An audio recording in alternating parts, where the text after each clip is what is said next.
Bonjour à tous, le Nissan Juke, Nismo, le Honda e-Vester des Chevrolet Volt pour l'ambassade des États-Unis en France et les nominés au titre de plus belle voiture de l'année, c'est le menu du jour.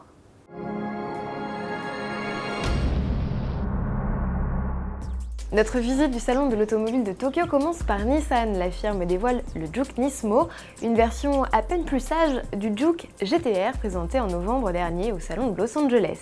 Nismo, le préparateur attitré Nissan, a développé un kit carrosserie exclusif à faire pâlir une Formule 1. Le châssis a également été rigidifié, les pneus élargis et le moteur préparé.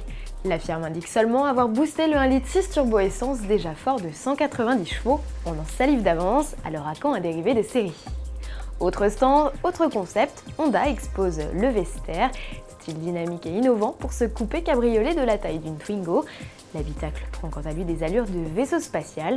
Le Roadster biplace se déplace à l'aide d'un moteur électrique placé au niveau des roues arrière. Il développe 78 chevaux et offre au concept la possibilité d'atteindre les 60 km/h en 5 secondes. L'autonomie en revanche reste réduite avec 160 km annoncés. Là encore, pas d'informations quant à une éventuelle arrivée en série. Toute l'actualité du salon de Tokyo est sur autoplus.fr et rendez-vous demain pour découvrir d'autres modèles. La Volt débarque officiellement en concession, tarif 37 500 €, bonus gouvernemental de 5 000 € déduit. C'est un réseau de 9 distributeurs qui est chargé de vendre la berline électrique à prolongateur d'autonomie.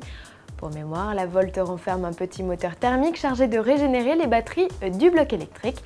Cette technologie permet d'étendre l'autonomie du véhicule à plus de 500 km contre une centaine en mode 100% zéro émission. Premier client servi en France, l'ambassade des États-Unis, c'était ce 30 novembre. Un signe très fort selon Ludovic Diran, président de Chevrolet France. Aujourd'hui, avoir en France comme premier client l'ambassade des États-Unis, c'est un signe très fort de confiance dans la qualité du produit et puis aussi de l'investissement, comme l'a dit l'ambassadeur dans son discours tout à l'heure, un engagement fort de Barack Obama en 2009 sur la réduction des gaz à effet de serre et donc des choses très concrètes qui se mettent en place. L'ambassadeur Charles Rifkin a pris possession de 4 Volt, 3 sont dédiés à l'ambassade et une destinée au consulat de Lyon. C'est d'ailleurs par la route que la Volt a rejoint la capitale des Gaunes. On reparle de ce road trip très prochainement. Et à l'occasion de cette remise de clés, Chevrolet avait réuni dans la cour d'honneur de l'ambassade des États-Unis quelques-uns de ses modèles phares, parmi eux la Camaro Cabriolet.